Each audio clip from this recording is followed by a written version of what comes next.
Guys, welcome back to the Big Screen Show. I'm Alex. It's Wyatt. All right, and today we are bringing you our latest movie review, the latest Alien Romulus by director Fede Alvarez. And whew, I gotta say, I have been waiting for this movie ever since I found out who the director it was going to be, and the fact that what I knew about production, I was so excited for this movie, and it did not disappoint.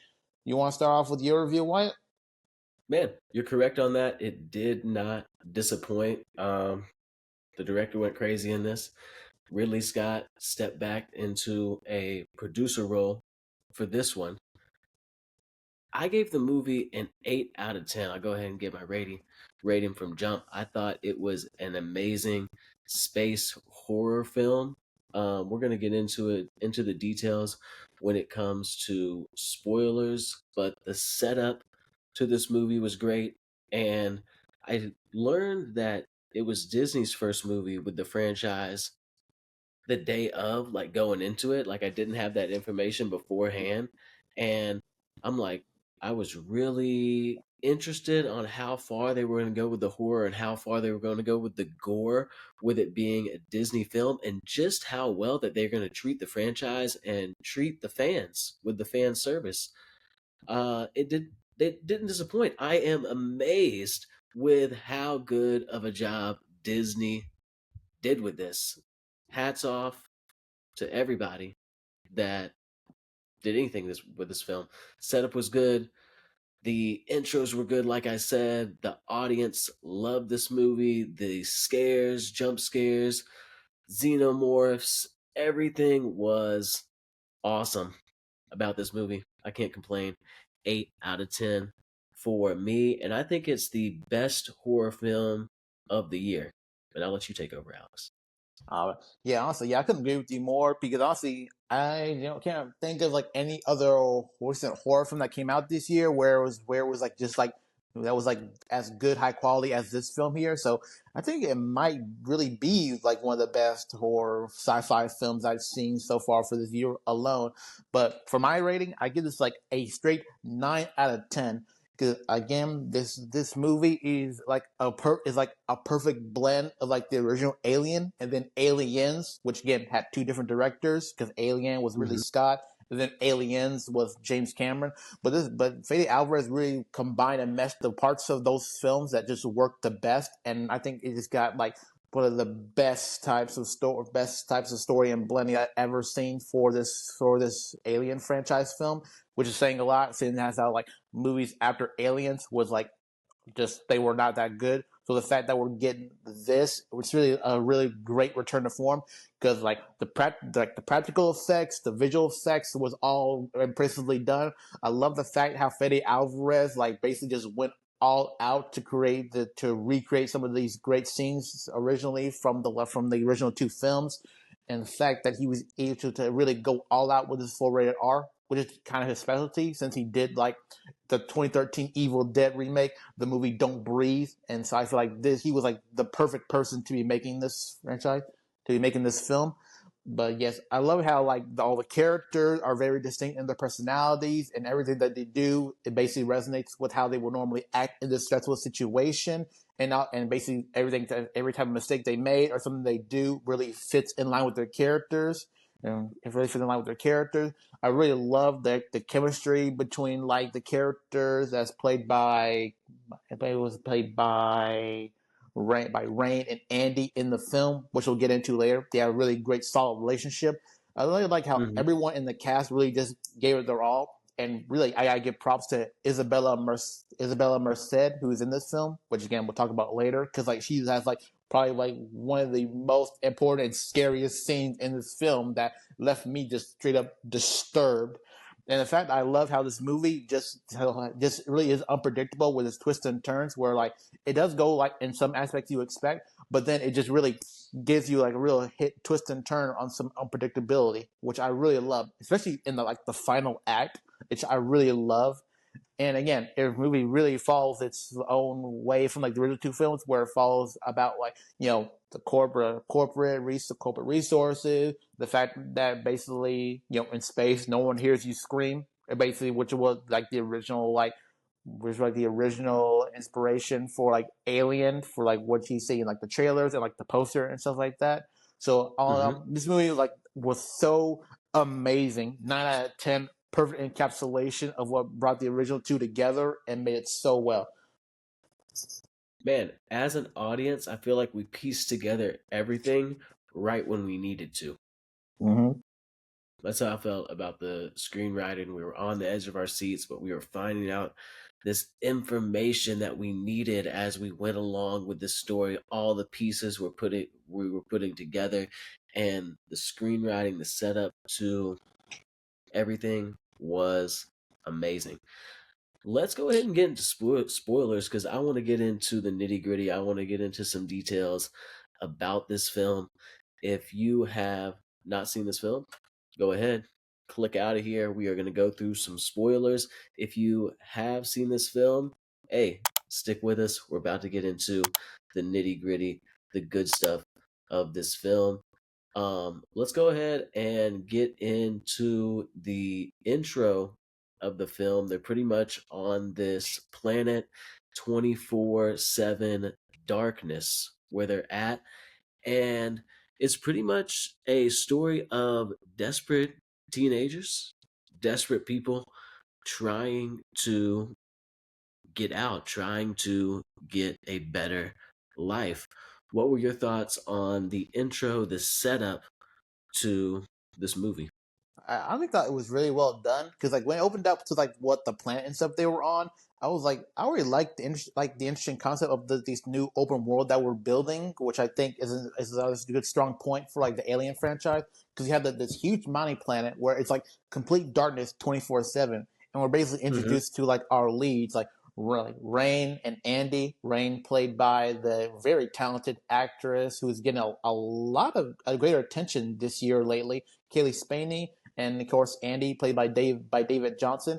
But also love how it basically kind of sets up the relationship where surprisingly it really opened really is at the start we're already introduced to Andy where it turns out he's an android and Rain is basically the brother and sister. But even though he's an android, is she really sees him as like family and doesn't see him as like as sees him like regular other people. And the thing is that Andy is an android, but he was reprogrammed to basically be like Rain's caretaker.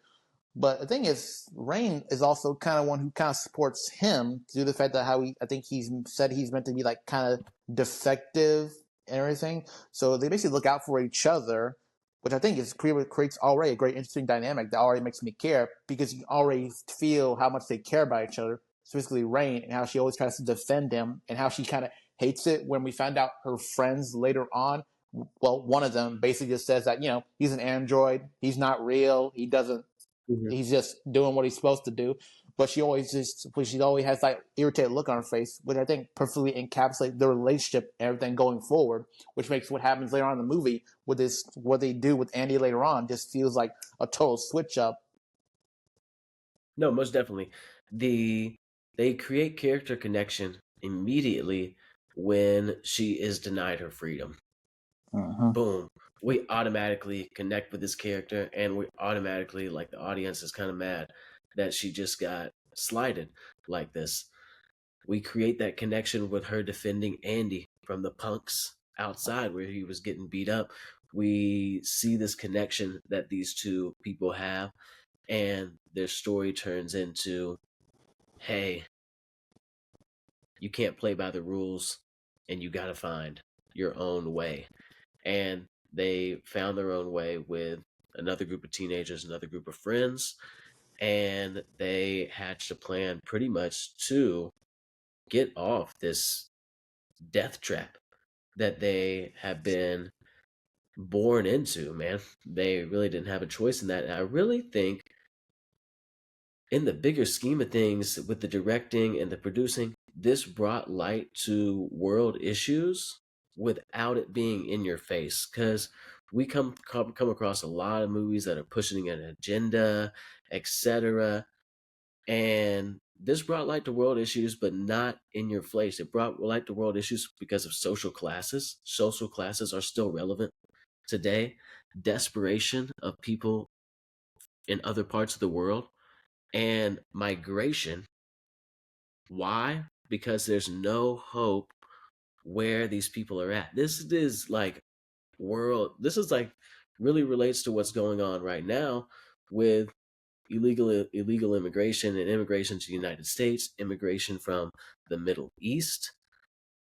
And it really wasn't in your face like that. It really just kind of brought light to the people that are in these situations. Like some of these people in these countries have no hope at all. They're born into these crappy situations and they're just trying to get out. And I really thought they did a great job with portraying that and letting the audience feel that, because we all felt that. We all felt that hope and desperation when we saw that with her. And I just thought they did an amazing job with bringing that to the big screen, but not forcing it onto the audience. What were your thoughts? Oh yeah, absolutely. What you actually, yeah, you said it best. And again, going back to what you said about how basically the company, when she tried to literally pay her way, and she like when Rain was literally trying to like, hey, I did my time. You're supposed to let me go. But then the company is like, yeah, no, we increased like the hours we increased like the hours and time that you need for us, so that you're not getting off this world. So then yeah, Yeah, she basically gave them no choice, and it also shows how like the companies that they work for, they basically just do not care about the people. They only care about like the end product and basically the stuff that's coming in, which actually has been like a really long standing thing in like the Alien franchise, where it involves like company exploitation, using hmm the importance like resources over humanity and things like that, and again causing the whole question of like, is humanity really just as bad as the aliens that are basically out to kill us? man. Which again plays even more into the plot as we go further in, where the team of like Rain, Andy, and the group of friends, Kay, Tyler, Bjorn, Navarro, where their whole plan is to basically go off world by basically stealing these cryopods, to basically that was then they can use it as for cryo sleep to get off world to a different planet. Where it actually has Yeah, like the sun, which Rain has always wanted to see, and it's been like trying to work with her and Andy to be able to go and do. man, no, you set it up perfect. They're trying to get off this planet. They're trying to get to a better life where they can actually see the sun and that there's hope that they can survive because all their parents are dead already. There's Yeah, no hope on that planet. They're going to die as miners if they stay there. They have no choice but to leave. You can't play by the rules. You got to find your own way. And they found their way off of this planet. Got to the abandoned spaceship. I thought it was a great setup immediately as they got to the spaceship. We get to the spaceship. They, like they said, they formulated the plan to infiltrate the spaceship to grab the space pods. The intro to the space station, we see that temperature matters. We see that gravity matters. And as they're approaching, we see the gravity purge yeah, where it is what it's resets, called. where it gets reset every few minutes. So yeah, it already has. Yeah, right when they enter this scene, they already sets up so many things that's going to be used later on, and Mhm. they just input that in there so brilliantly well. And I also like how basically this movie and these scene with the whole scene in the ship, it basically feels like what they did in Alien, where like the look of the ship, the interior, and everything just kind of creates this like a whole like ominous history, ominous horror setting where like basically anything can come at you, jump out at you. The whole place is like literally a death trap that's literally falling apart, that's set to crash into like another planet and be completely destroyed within a certain number of hours. I love that they put a time limit on it. They put a timer so that they like it was more suspenseful with Yeah. that time limit put on it. Going more into just the intro of them getting onto the ship, they pretty much um find the cryopods, but they need more fuel for the cryopods. So they go get more fuel. We then see the intro to acid blood. So acid blood is introduced because we see the thing. The acid blood has already melted through this ship. We get introduced to Tech, and I love how they brought in. I did not. I'm not too sure how I feel about them bringing Ian Holmes' character back as Rook, but I love how they didn't reveal that until way later. Yeah, I did like how Yeah. they did that, but yeah, I am still kind of it's kind of weird seeing how like they're using like again like the whole deep Yeah, let's fake touch on this. Yeah. like the whole deep fake CG character thing where they use like a dead character because the actor had basically died. I think back in 2020. I think it was fairly recent, I believe.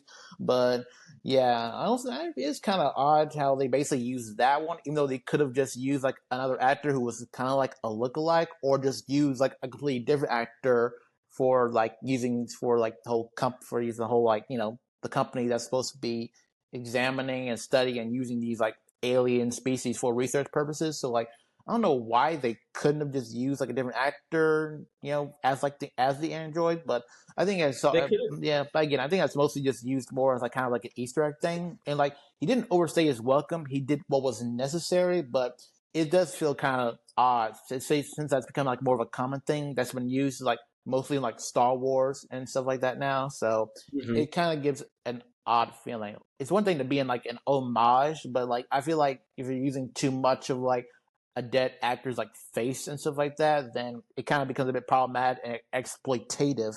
But I think this might have used in a good healthy amount where he's not overused a lot, but only in certain necessary scenes that's meant to like do the plot along and isn't like overstayed. So odd, but still fits within context. I didn't think it was 100% needed in the film. Like you said, they could have used a different actor, but I'm not going to harp on it long. RIP to Ian Holm, and his character was great in the original film.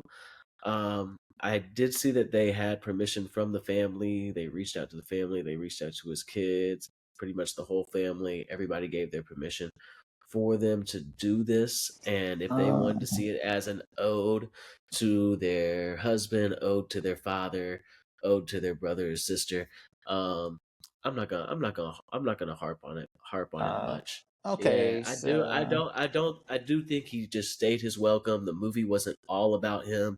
He just played a connection to Andy, and a connection to kind of take control of him. And I thought the CGI was a little off with it, but besides that, I thought it was done very well. We'll get off Ian Home. We'll get off of Rook. Let's get into the scene where they're getting the cryopods. And as they're getting the cryopods, you're like thinking in your mind, oh snap, what are these cryopods cooling? And then we get the shot of the face huggers, man. yeah. And you see the face huggers, that's what they were cooling. And they're taking these cryopods out. They're just cooling, cooling, cooling. So we got a timer on that. And I thought the suspense to this scene was a great, just like great. It was a good setup. They're there for a reason. They're getting the cryopods. The melting of the face huggers was directly connected to the cryopods that they were getting. And boom, the face huggers are in the water. Andy is still in God mode. Just sitting, just sitting here, and the face. You know what the face huggers can do if you've seen the Alien films before. If you haven't seen the Alien films before, you're about to see what the face huggers are going to do. These were some of the most scary face huggers that we've seen in the Alien film franchise, and scene did not disappoint, man. What were your thoughts on the scene? Oh man, oh man! Right when it showed that there were the facehuggers that were being frozen, and the fact that there was like so much more of them, it like had me freaking out. But then the fact that I was getting into the water, and then seeing how like these things are like so much faster than what it was back in like the original film and stuff like that. That thing had me tense. It had me tense in the water, especially when it's getting close to like getting on like the groups, like get on the groups' faces and stuff. But then Yeah. it really got me with how good it was with the practical effects and like with the practical effects and the creation of these things was really right when it got onto the face of like one of the characters, Navarro, the Uh huh. one of the female supporting characters. And boy, that thing just looked crazy good as much as it did back in the original film. But Well, still, bro, them coming out the room, yeah, them busting through the room, bro, after they close it, bro, and them all just like forcing together through the room. They get through, you think they're safe, but one gets through and attaches to Navarro's face. And then we get to see like Andy's switch up because like everybody didn't know like Andy had switched up yeah, like that until that scene. He just comes with this like science like tone, like kind of like nerdy scientist tone, I guess you could say. And he yeah. has a different tone to his voice. He knows all this information, and everybody's like, Andy switched up. Navarro has this thing on her face. What the hell is going on? What the hell do we do right now? And then you got the Yeah. crazy dude that's trying to shock it off of her and is against Andy this whole movie. We've already set up tension between what was the character's name? It was Bjorn. Yeah, we've already set up tension between Bjorn and Andy, and they have that tension going on right there, and it just explodes from there, dog. Yeah, Oh my I definitely gotta god, get Ansel. I definitely gotta give a shout out to Andy's actor because like the way he was able to switch up to like original because like originally Andy he was kind of like nervous, did a bunch of dad jokes. He's kind of awkward. He's since again he was made to be defective a little bit, so like he was kind of like awkward, a bit nervous. But then right when the switch happened, after he got like Rook's like data chief science officer chip in his head, he then started becoming like cold, calculating, all unfeeling.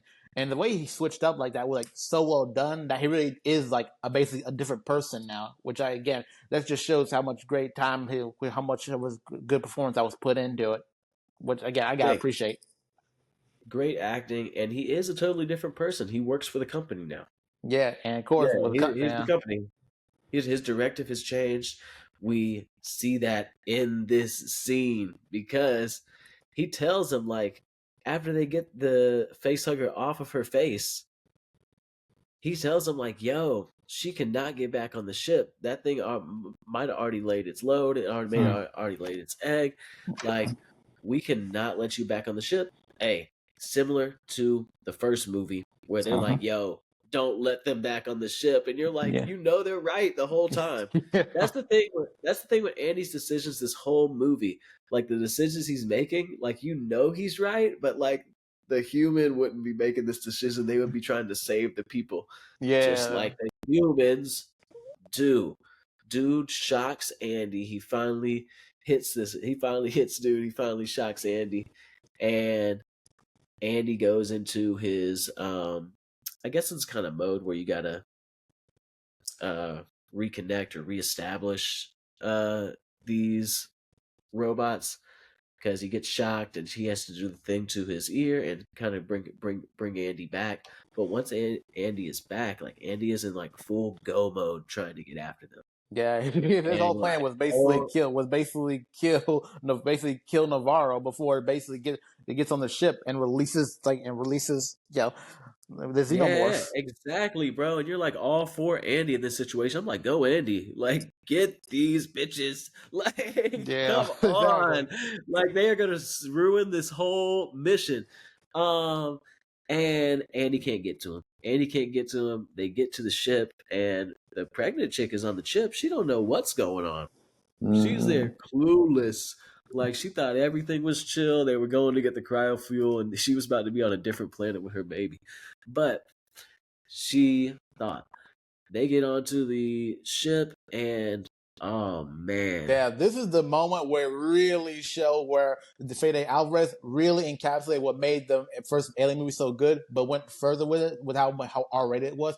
It literally is like one of the most graphic displays equal to like the original film with literally the xenomorph literally bursting out of Navarro's chest in like the most visceral, creepy thing I've seen. My God, it reminded me back to when I saw the Alien film for the first time, and with the practical effects and and with the everything. X-ray, Yeah, the X-ray gun.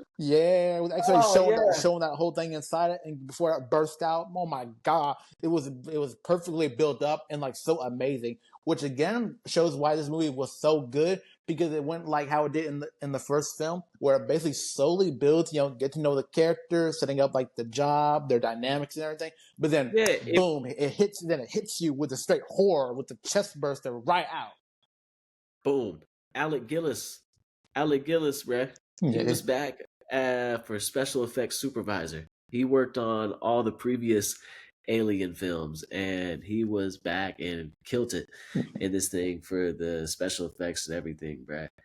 Um, this scene that we're in, might have been my favorite scene of the movie because it busts out her chest and the ship gets hit. She hits the control of the ship, and Yeah. at that point, your heart just like drops because like the ship is like scraping the side of the space station. You're like, oh shit, their ship is about to be ruined. Mhm. Luckily, they roll into like one of the space like hubs or like one of the cargo ports or something like that that this space station had, and they're able to close that hole and close them inside of there. But even when they entered there, they're like bouncing around and shit like that. Wow.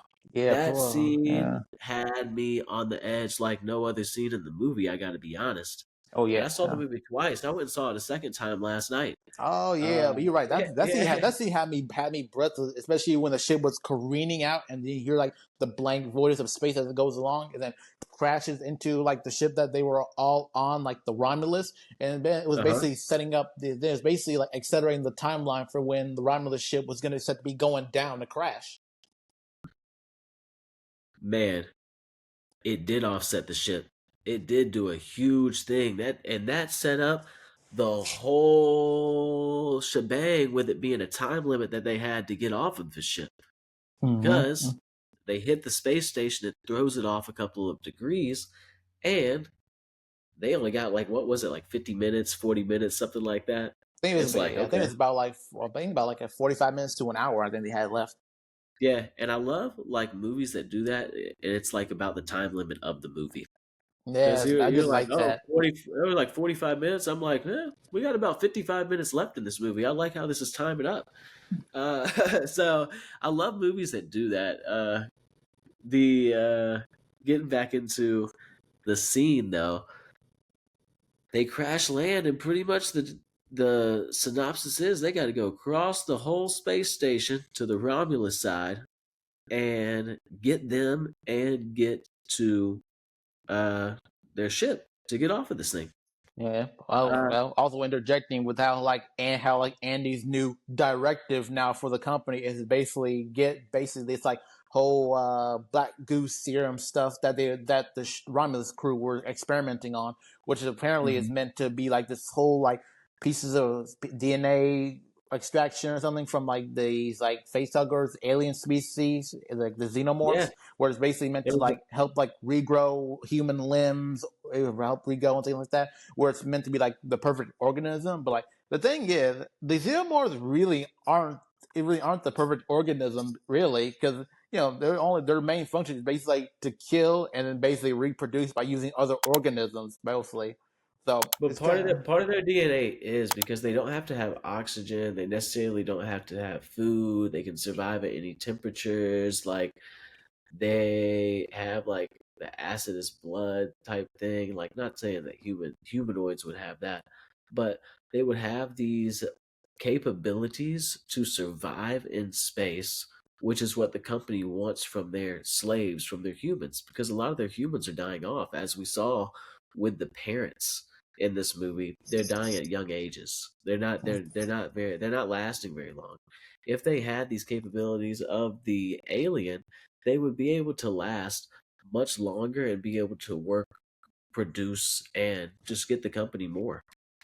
mm, actually, huh? Yeah, you're right. That actually is a good point. I Yeah, actually didn't think about yeah. that because the thing is, what the company was doing, it didn't make sense. But the thing is, when the movie shows later on, is that you really do not want to mess with just these genomes of alien stuff because it's just going to go completely wrong. That's one thing you can't really control. Trying to fix this. Fix my background. Keeps on turning off. I hate when it does this. Mm-hmm. But getting back in. the they pretty much got to go across the space station in the spaceship. What the hell's going on? The xenomorph is doing xenomorph things. It is growing at a rapid pace. It goes Mm-hmm. into like a cocoon slash egg like state, and pretty much the pregnant chick and Bjorn are kind of just like they've been thrown around the ship, so they're just getting their bouts about them or their wits about them. Mm-hmm. And he's hurt his leg, and pretty much they're like, man, pretty much like face to face with that creature, yo. And he sticks the shock baton in the Inside the creature's cocoon. egg, in the creature's cocoon. He's sitting there shocking this cocoon, bruh. Like, what? And he pulls it out, and that shit is like pretty much like done, like just like melted with acid blood, as you could assume if you were to do some damage to this thing. Mhm. And then bruh is standing there kind of like an idiot when the uh point comes out, Yeah, when the tail, and yeah, when its tail man comes out to gets skewer him straight through. man gets wasted with the tail, bro, and just gets dragged right in, bro. And that he's done. R.I.P. to Bjorn. We saw it coming. We knew the guy. We knew he was gonna die. Yeah, Yeah, it's all. we knew he was expendable. Yeah, Uh, so then the last few survivors is basically like Rain, Andy, Tyler, and the pregnant girl, Kay, played by Isabella Merced. But the thing is, this also shows Andy's other type thing where he basically goes from being like protective and actually cares about others to basically the cold, logical science officer that basically Rook is using for like company purposes. Because basically, they had a chance to basically save Kay as the alien was coming towards her before she got skewered. But oh Andy man, was. hold on, back up. Can we throw it to the ode of the rain? Because the rain scene from the original Alien. You remember that the original Alien scene and when it was raining? Because she fell off the ship and like all the water was just like falling down and stuff like that from the original Alien film Oh scene. yeah, Yeah, yeah. yeah. And I really liked that. I was like, what? Because I just rewatched the first Alien. I thought that ode was really nice to the original and wasn't very in your face like maybe some of the comments or something like that. Some of the dialogue was in this film. But going back to the alien chasing her to the door and pretty much the tension that they had in that scene at the door, you can run that. No, yeah, that was the same where Andy really was not caring about any other people or anything like that because he basically chose to leave the door closed and to basically just let Kate die because she just got skewered on the back end by the xenomorph's tail and just get dragged away. But the thing was, you knew he was right the whole time. That's the tension it brought to the audience. You know Andy's right, but you want her to be saved at the same time. Because if he would have saved her, Xenomorph would have busted in the room. They would have got scorched by the Xenomorph also, and it would have been OV. Yeah, that's unfortunate, but yeah, after seeing like the past Alien films with that, you kind of know like you really cannot leave it up to anything to chance when you're facing these things. It's Yeah, hard yeah. decision. It's hard decision, but Don't like only a choice don't that Andy can open make. the doors. Don't open the doors, man. Yeah. But she gets took. She gets Mm-hmm. took, and we find out that she's still alive.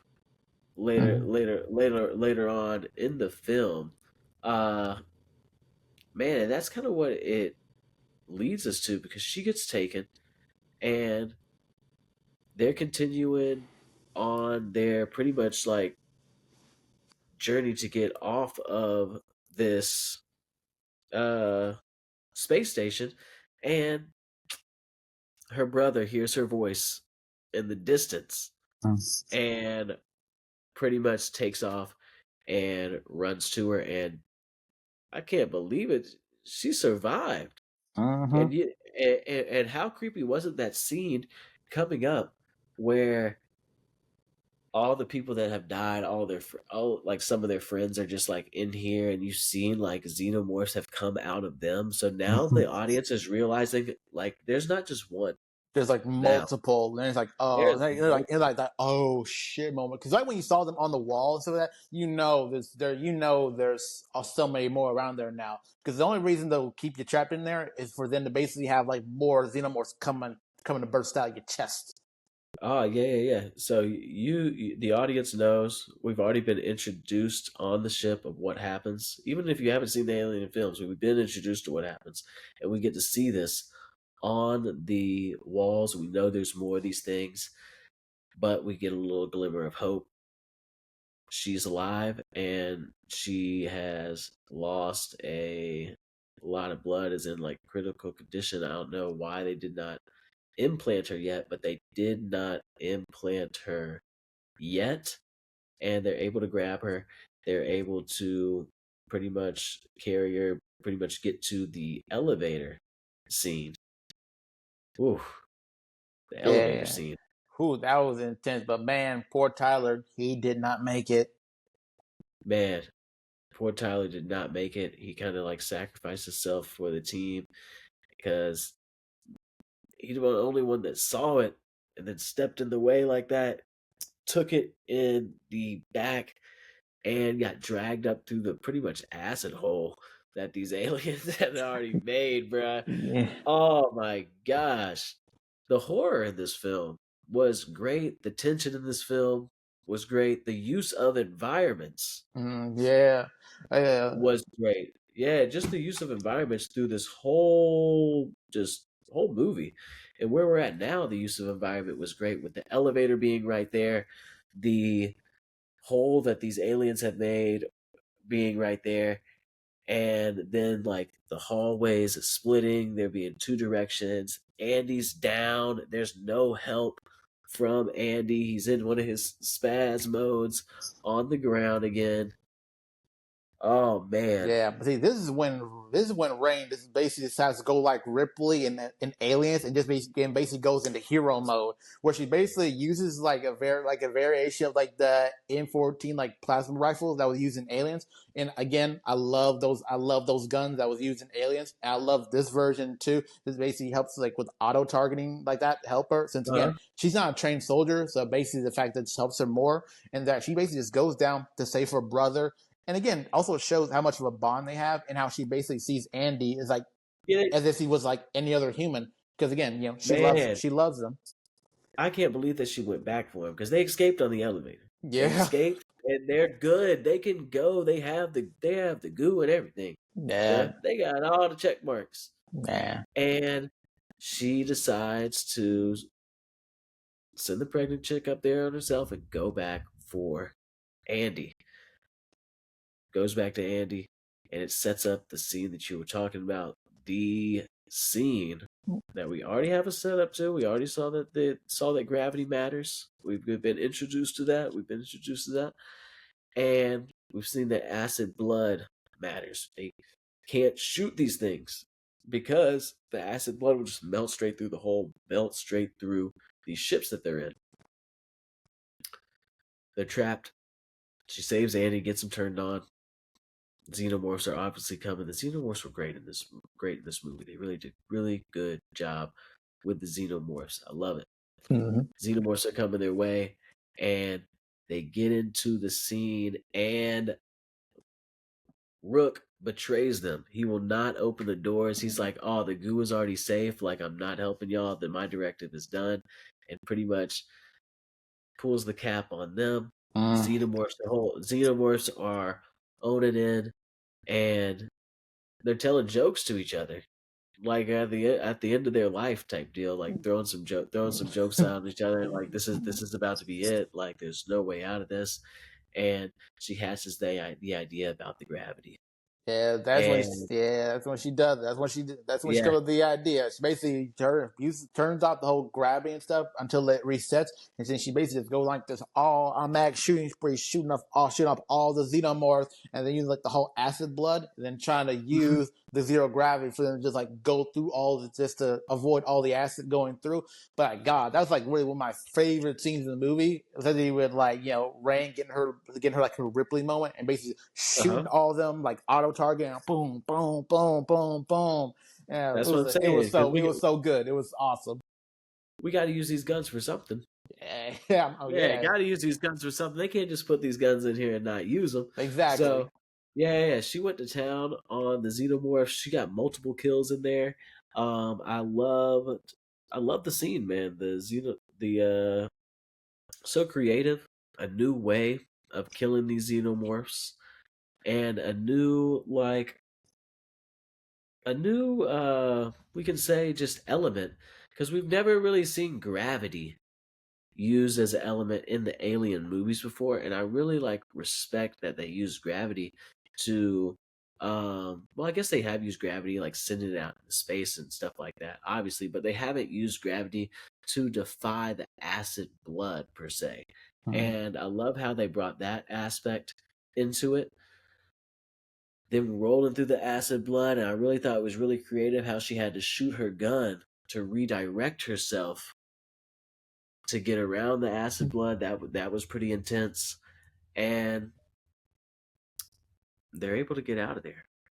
Yeah, They're able to win. They're able to win the day, yeah, and just when you, they're all yeah, and yeah, just when you think that they're good and safe, they make it onto the ship, and then of course Rook coming in like, okay, yeah, you guys did a great job coming to the ship. Now just give me full control, and I can take you back to your home planet, and the company will be pleased. But then Rand's like, yeah, no, we're not doing that. Fuck you. And yeah, then basically nah, just turns it off, and they're like, yeah, get out of here. And my gun, I was so happy when the space station finally got destroyed, and then Rook along with it. I'm like, man, yeah, fuck you, Rook. I'm so glad he got yeah, real destroyed. talk, man. It was so good. I love that. But yeah, then here is like when we get to like the one of the probably the great big unpredictable things happening.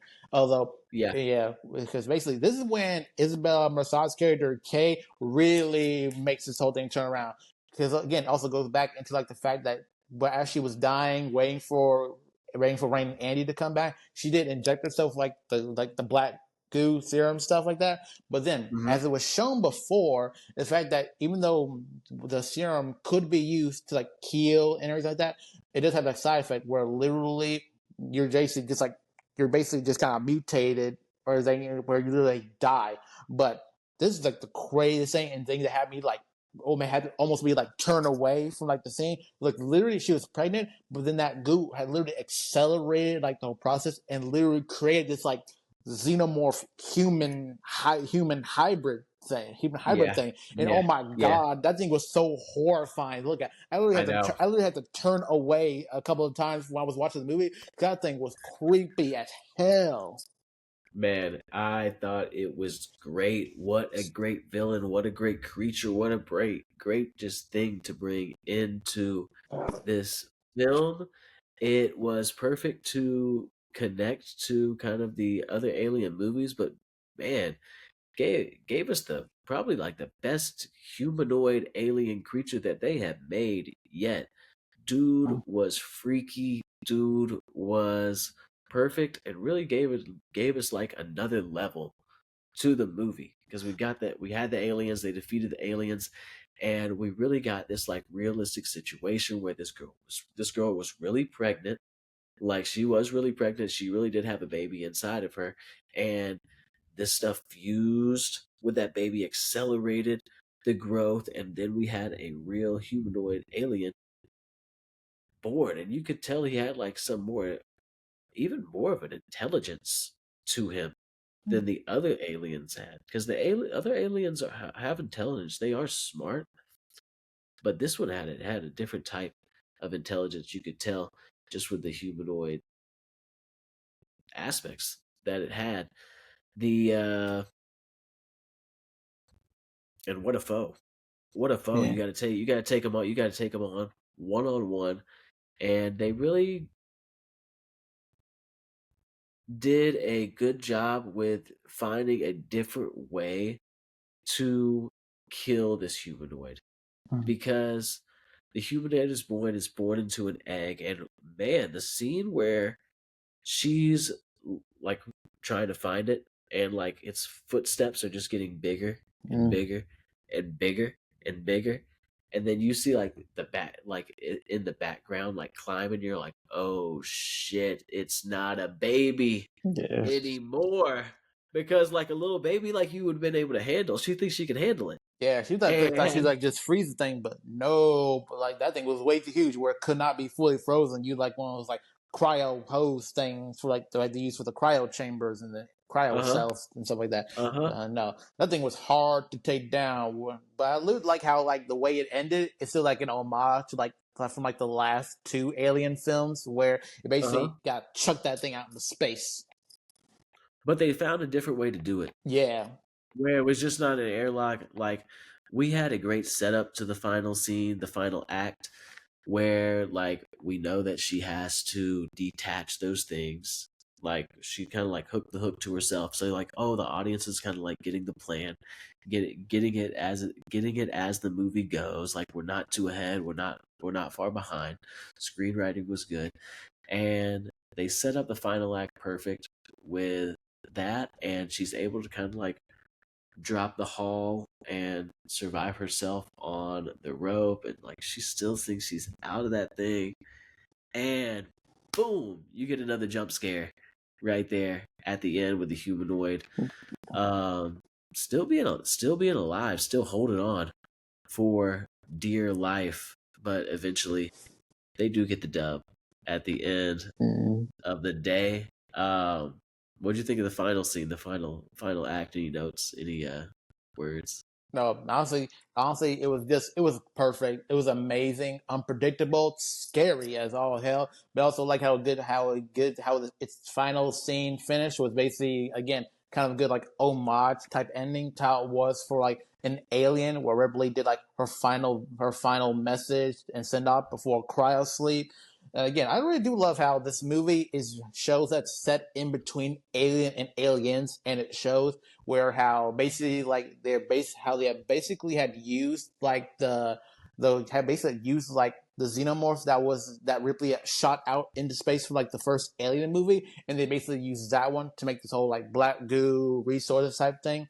And again, it also notes that what happened in Alien is known to like the company and everything that happened because it gave like Mm-hmm. video image of like some of the crew members on there. And again, the movie takes place 20 years after the first one, and so then again, in Aliens, it turns out that Ripley had been in cryosleep for 57 years. So like in Alien Romulus, she's been in space for like 20 years now. So like she has like 37 more years left until she gets into Aliens. So like again, this whole transition thing is just fits so perfectly well. And this still has its own little. This movie still has its own type of, I guess, a bit of an open thing where it kind of does its Easter egg stuff that connects with like Prometheus and Alien Covenant, but kind of loose on that one.